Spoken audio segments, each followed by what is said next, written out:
The older I get, the more I realize that we don't fear judgment. We fear the judgment that isn't in our favor.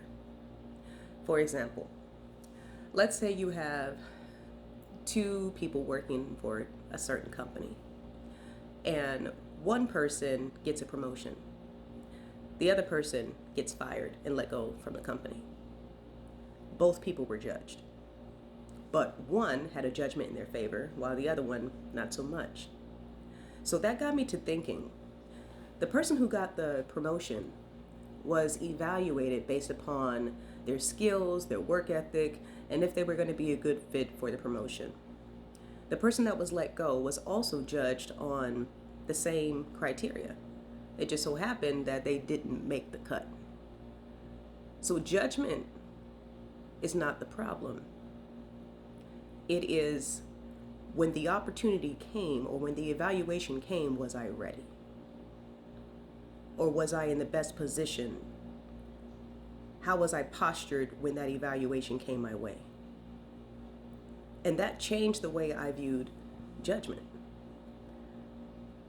Because there have been times in my life where judgment actually worked in my favor.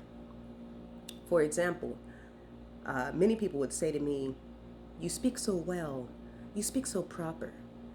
And it has got me things in my life, or it has taken me certain places in my career because of the way I speak. But what people didn't understand is that for a large portion of my childhood, I struggled with a speech impediment. So there were certain words that I avoided, and I began to look for synonyms so I could avoid saying words that would cause me anxiety because I knew I couldn't pronounce them well. And then eventually, with time and practice, I was able to pronounce words that I avoided. And I started to have a love for the English language, and I started to have a love and desire for speaking. But that was not always the case. But when the time came, the judgment was in my favor because I had to put in work to perfect something that was once a hindrance to me. So if success is when opportunity meets preparation, in my mind, we are all preparing for something. We are either preparing for success or we are preparing for failure. But either way, we're going to be judged. I don't know, just food for thought today. I hope it helps somebody.